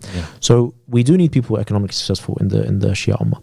But at the same time, because this question, I felt there's something lacking, because why are we being economically successful? If we're going to be economically successful as Shia, just to be economically successful and just to have a good life and just to be stable and you know, whatnot, that's where I maybe like, you know, let's think things a bit deeper. We should, no matter what situation we're in, we should be thinking, how can this be used to serve our masters, the Ahlul Bayt alayhim salam, to serve their cause? So if we're going to be economically successful, whether it's financially successful or successful in the field you're in, whether it's law or whether it's law or whether it's politics or whether it's politics or a doctor, whatever it may be, engineer, whatever, how can that be used to empower the Shia on this earth? Again, not for us as Shia individuals to benefit, but so that the Shia religion can benefit. And I'll leave that there. I think it's what I'm saying is clear. So I hope we addressed that question. Do we have any YouTube comments, or should we go to Brother Ali with his very important question that we've prolonged a bit more than we should? I'm taking it there's none from the brothers. Subhan, if you can get this question up. Brother Ali wants to take this very important question, and I'll read it out for you, Brother Ali. Inshallah. I showed the Salafi I know the videos you translated about Umar attacking the house of Fatima, salamullahi alayha. He replied saying that the attack of the door is something that even the Shia can't accept, as it can only be found in one source, which is Kitab Sulaym, and that there is a weakness in the chain. Can you shed light on this? And as an addition, there's a YouTube comment which I mentioned earlier, who's saying that the book entirely is fabrication. And this is a very important question. Bismillah ar-Rahman ar-Rahim. Firstly, a point to mention here. He said that there is no reports that can be found, or there is no, he says, it can only be found in one source, which is Kitab Sulaym. Firstly, who told you it can only be found in one source? Maybe Kitab Sulaym was the most source detailing بالتفاصيل, points, hair, as they say, shara, very precise in the attack. Maybe this is the only source, correct? But who told you there is no any other source about the incident? Shaykh al-Mufid, by the way, Shaykh al-Mufid, he's one of the biggest scholars who say that Kitab Sulaym has a weakness in the isnad, which is Aban ibn Abi Ayyash, the one who took the book from Sulaym ibn Qais al-Hilali. He says he cannot be trusted, or not he cannot be trusted. His exact statement is that there is a weakness in the isnad, though the ma'na, the incident is sahih. The attack on Fatima alayha salam is authentic according to the Shia scholars. Don't mention to me Fadlallah. Fadlallah is a battery. Fadlallah is a munharif. He's a deviated person. Don't mention to him. And Fadlallah is a alim. Fadlallah is up there with Shaykh al-Mufid, for example, or is he up there with the other scholars? He's definitely not there. We're talking about Shaykh al-Mufid. Shaykh al-Mufid says, okay, no problem. Kitab Sulaym has a weakness, though the incident is authentic. The attack is authentic. No one disputes that. Secondly, Kitab Sulaym is a fabrication. Firstly, you must first read Kitab Sulaym, and you must read the history behind it. Sulaym is a companion of Amir al-Mu'mineen alayhi salam. He's from the Tabi'een. he wrote this book, which is also called Kitab al-Saqifa. Cutting the story short, his friend is Aban ibn Abi Ayyash, which is the reporter in question. You must kind of, maybe one day I can make a mushajjara of this, explaining this matter in a later time where I can expand. Inshallah. Aban ibn Abi Ayyash, Sulaim first, he was persecuted by Hajjaj ibn Yusuf al-Thaqafi. Hajjaj was looking for him, for Sulaim Qais al-Hilali, the companion of Amir al-Mu'mineen alayhi salam, the one who was with him in Siffin, Kamal, Nahrawan, etc. He was looking for him, al-Hajjaj, that's the tyrant. He was looking for him. So Sulaim Qais al-Hilali went, he traveled to the east, and he sat in the house of Aban ibn Abi Ayyash, which was a Bakri. He was not Shi'i then. Aban ibn Abi Ayyash is a Mutashayya. He became Shi'i. He became Shi'i after Sulaim resided in his house and informed him of the stories of what's happened. Informed him what Salman has narrated to him. Sulaim passed away, and the book was with Aban. Aban has become a Shia now. He went to the Imam alayhi salam, and he read it to the Imam, Kitab Sulaim. He read it to the Imam alayhi salam. And the Imam replied, we know this. These reports that's in Kitab Sulaim, we know this. Now a question here appears, is that why is it that Kitab Sulaim bin Qais al-Hilali emerged in the 4th century?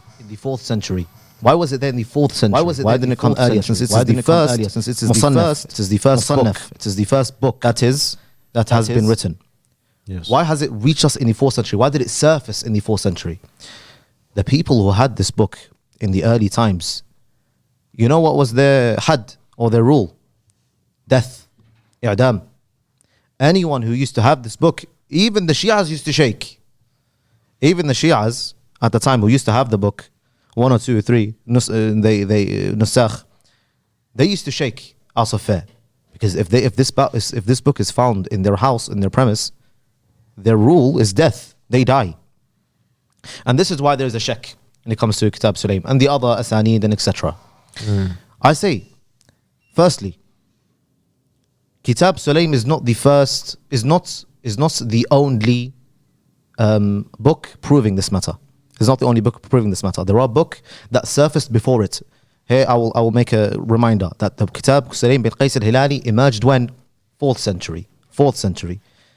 This is when it emerged. This is when people knew that these things happened at a public, as it was accessible for most scholars, let's say, at that time. It emerged then.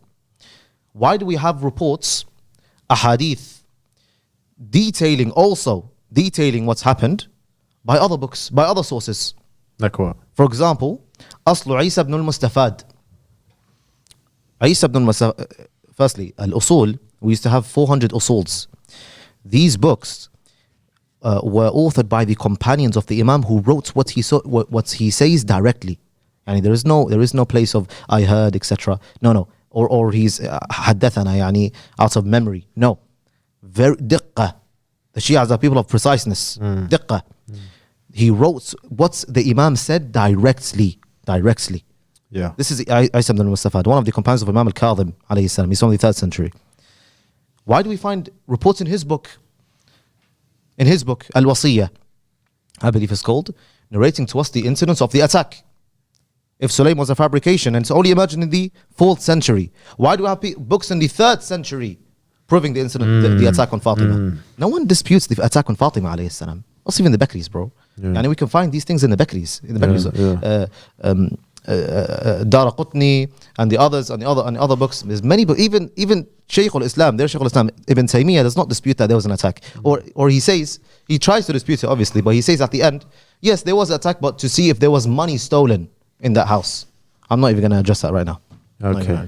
That Fatima alayhi salam and Ali alayhi salam actually stole money. Yeah. I will address this in its right place and time. May Allah bless you. Where are we? No one disputes this. No one disputes the attack. The details is in question. Is in question. Yeah. So we have one source which is Aslu Isa ibn al-Mustafad, a direct companion of Imam al-Kadhim alayhi salam. And we have another narrated. This is in front of me now. I brought it up. Narrated by Ibrahim ibn Muhammad ibn Hilal al-Thaqafi. He is Sahib al-Gharat, one of the scholars that we have. And he is when? in the earlier third century. Also in the 3rd century. He narrated in his book Al-Ma'arif, Al-Ma'rifatu. Sorry.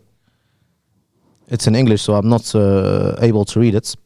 I believe it's Al-Ma'rifa fil Manaqib wal Mathalib. It's in English. I'm not able to read this in English. The Arabic would be easier. In his book, he narrated the incidents of the attack. And he said, this is in front of me now.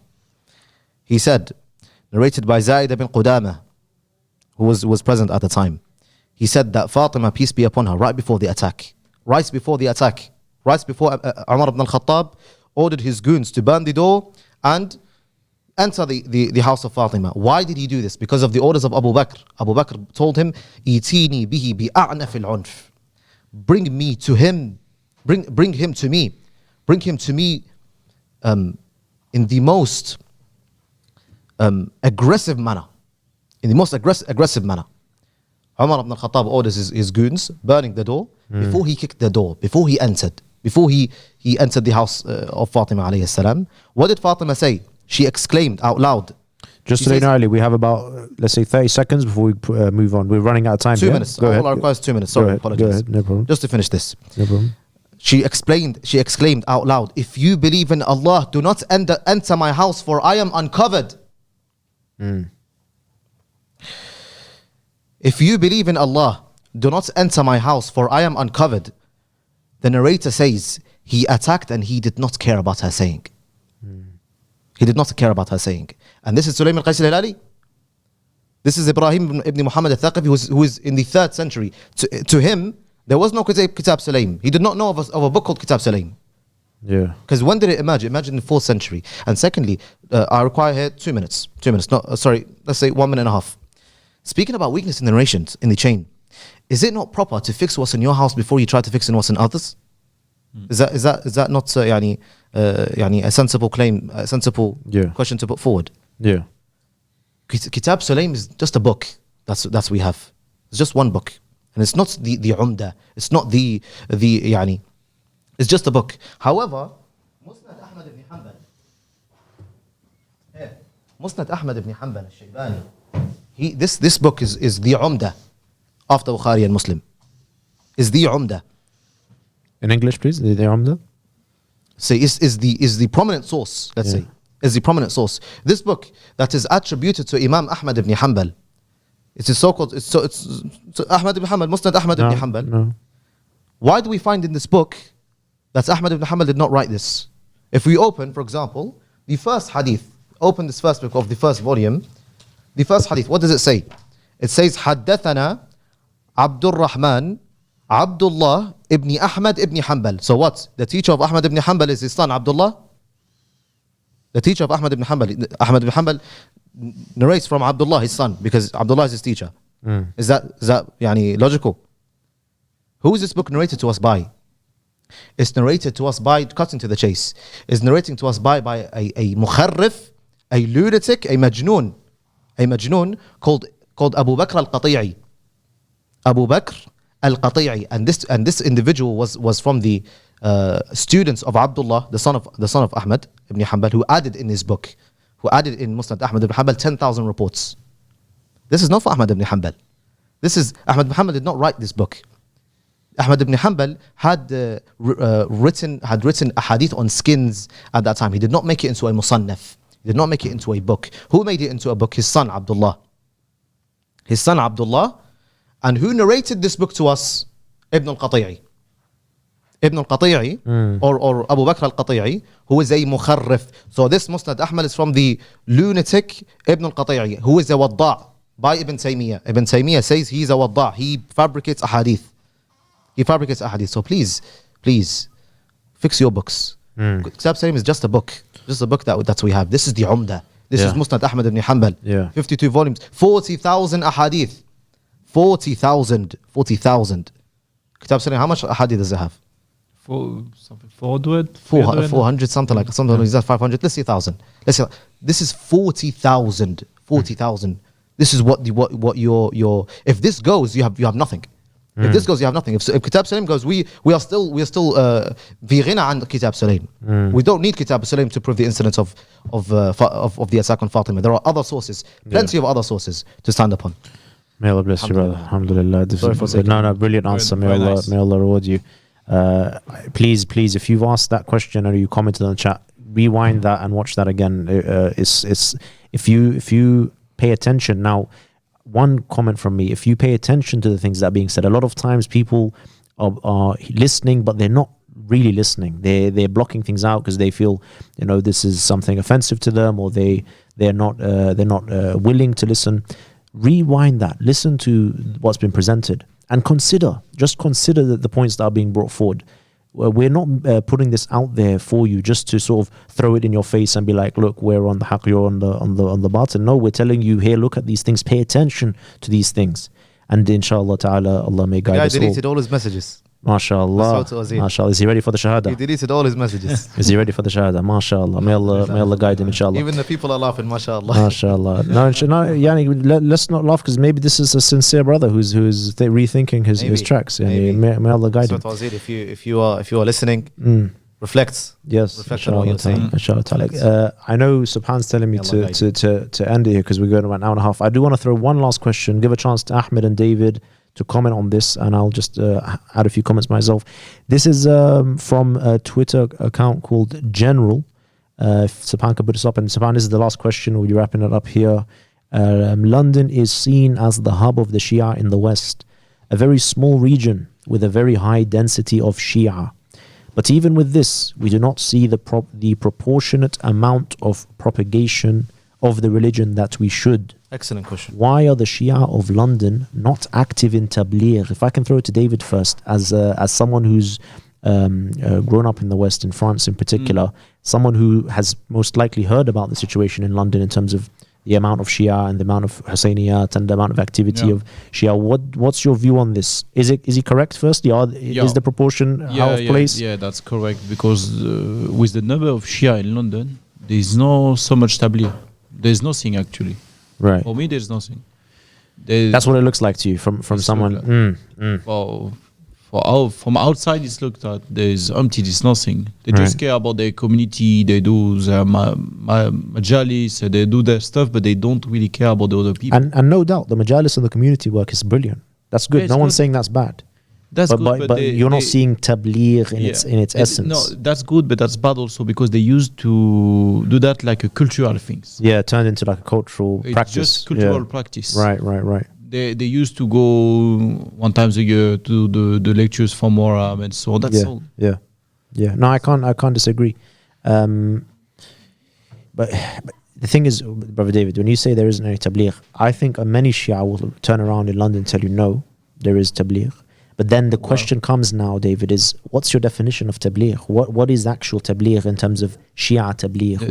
The Tabligh we should do, it's to call directly the people who are not Muslim, or mostly at first the people who are Bakri actually, or so-called Sunni, let's say, to join the true religion. Yes. We should call them with proof. Yes. We call your religion is fake. Yes. You're misguided. Yes. Not your fault, of course.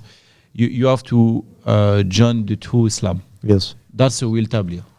And you don't see that happening when you say there's no Tabligh. It's not happening at all. The Tabligh, they say, the Tabligh, let's say, they do it. It's just to do the March for Ashura, do some clips, do some things like that. But they don't target the people who are not Shia. Brother David, I did want to throw it to Ahmed. If you have anything, Ahmed, just jump in, because I just had a point to make, and just jump in anytime you need, Ahmed. What I want to say, David, is you made a very critical point. Is that when we speak about what is Tabligh, you're saying that they should go to the people. This is what I understood from you. They should go to the. Let me break it. What I understood from you. They should go to the people, and they should be telling them that their religion is false, and that they should be inviting them to the religion of Haqq. What I want to put forward to any Shia that may be listening, I don't care which Husseiniya you go to, which marja you follow, which I don't care about any of these things. I'm talking to any Shia who's listening. Do you see this happening? And this is strange, and I always bring this point up, that I am not a born Shia, and I bring that up in hopes that there's some weight in what I'm saying. that I'm someone who comes out from outside the bubble of the Shia community. Most of my life, 23 years of my life from outside, coming into it. I'm saying to you honestly, what I witnessed, look, I'll say it to you clearly. As a non-Shia coming into Shia Islam, I'm telling you now what I witnessed and what my perception was when I started to understand the state of the Shia Ummah. This has nothing to do with me being a supporter of this place, working with Khaddam Mahdi. This is before even I knew this place. This is the perception that I started to form, which is there's something very strange going on in the Shia community. There is something that is out of this world. It doesn't fit. It doesn't make sense. I couldn't comprehend. And this is something that no one can deny, that the Shia have an issue where they are unable to or unwilling to or don't feel the need to go to people that are non-Shia and tell them what you just said, David. Your religion is false and here is the religion of Haqq. Why can't these two things be said clearly? I till today I haven't figured it out, really figured it out. Many will tell me this is bad akhlaq. What's bad akhlaq? There's nothing bad. I say to the Shia, what's bad about that? It's not about being arrogant and going around waving a banner that we are on haqq and you're falsehood and just laughing at people. It's about sincerely telling people that this religion you're upon, whether it's Christianity, whether it's Judaism, whether it's so-called Sunni Islam, whether it's the deviated sects within Shia Islam, the Batariya, the Zaydiyya, where any group, atheism, going to them and telling them that your religion is false, clearly saying that your religion is false, it will lead you to the hellfire. It is not the religion of Allah subhanahu wa ta'ala. Let me show you the real true religion and here are my evidences. And saying that confidently to the non-Muslims. And of course the most sensitive area, the place where the Shia are most unwilling to do this is with those who are Muslim on this planet that are not following the Shia religion. And those are the people that are supposed to be, quote unquote, that everyone is saying closest to us. Of course. We're always crying about uniting with them 24/7. So they're the closest people to us and they're the least people that we are willing to go and be honest with them. Imagine living in a house with your family members and finding Tashayya and then not speaking to them clearly on this matter. So really the tabligh is not there. And sorry if I'm going on a bit here of a ramble. I just want to make one last point on this. Is, for example, just to take an example of and I'll end it on here. Subhan is waving to me. Yeah, last point, brother. May Allah bless him. And again, I want to just bring Subhan in because he's running the whole show by himself and he's 15 years old. May Allah bless him. I think he's getting tired or what, but may Allah reward him. So just one example, and I'll end with this. If we look at the Who is Hussein campaign, I'm sure no one has not heard of this campaign. It's across the West entirely. I don't know now if it's beyond the West or not, but it's across the whole of the West. It's not even on the West. It's not just the West. Even in Africa. Even in Africa, they're doing it, and it's in all the. For me, at least, my experience is I've seen it from a university angle. When I was in uni, I was seeing it there, and it's in all universities in this country and most likely other countries. It's known. They come with a bottle of water, and it has something on the water about Imam Hussein, about who he is. I'm not saying that they're doing something wrong in trying to introduce Imam Hussein to people. And inshallah, their efforts are accepted in the good that they present with this. But if I'm to be very clear and honest, the campaign is not in the right direction that it needs to be. And I humbly ask anyone who is listening and supporting this campaign to take my words as a criticism for the sake of improvement, not to attack or belittle anyone's efforts. And I'm saying to whoever is running this campaign and whoever's involved in it, my sincere advice is that the direction of this campaign needs to change. It has reached many people. It's a large campaign. It's been successful in many ways, but it needs to change direction in the sense that it needs to represent Imam Hussein alayhi salam in the true way it should be, which is to tell people about the stance of Imam Hussein. And the stance of Imam Hussein alayhi salam is well known, that it was a stance against Saqifa.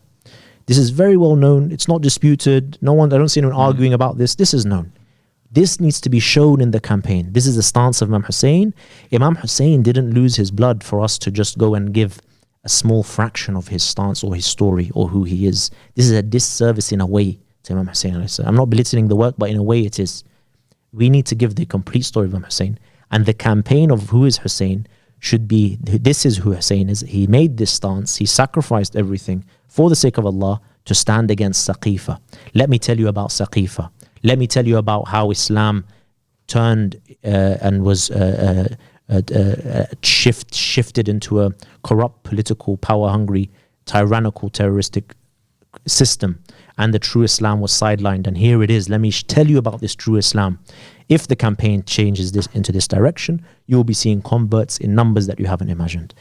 And I'll leave it at that, inshallah ta'ala. Last few words from me is please, if you can support us on our GoFundMe page. If someone wants to put that up here, that would be great. We're trying to do more live shows, more podcasts. We want to do more regular ones. Right now we're doing bi-weekly. We want to be doing weekly podcasts, different shows. Ali Habib has brilliant ideas. Prophet David has brilliant ideas, I'm sure. Prophet Ahmed and Sayyid Mehdi also have ideas as well as me. We want to do more shows for you guys, different types of shows, different formats, different topics and whatnot. But to do that, we need certain equipment. We can't rely on just Fedek TV because they are using their equipment a lot of the times. They're very busy as a full-time TV channel. So please go into our GoFundMe page. You'll find it on our social media, maybe on the screen right now. And please do support us. We will really appreciate it. And inshallah ta'ala, you will benefit from the new content that we'll be able to bring. I'll leave it for any comments in the brothers. You want to say salam alaikum, you want to end it here. I think I was going on for quite a while there, but I got a bit passionate about the tabligh situation in London. I have a lot of brothers in London that I love, so I just had to get my heart out there. So inshallah we see some improvement, and I'll leave it at that. Thank you so much. Inshallah, dear viewers, we'll be doing a Q&A in the future again. We're thinking for a future Q&A to be a themed Q&A. Let us know if you have any themes you want us to tackle, and inshallah ta'ala we will do our best to provide content that you will benefit from. Thank you to the YouTube commenters who sent in their questions, as well as on Twitter. And inshallah we'll see you next time on the Rafida Roundtable. Assalamu alaikum wa rahmatullah. Fi aman Allah. منهاجنا قرآننا والحق والعدل ميزاننا وبآل الرسول هدانا ننشر السلام في الأرجاء ونعمر الأقطار إيماننا ما هاهنا شيء يقاوم أهدافنا فبهذه العزيمة منا نهلم الشرور بالأعلام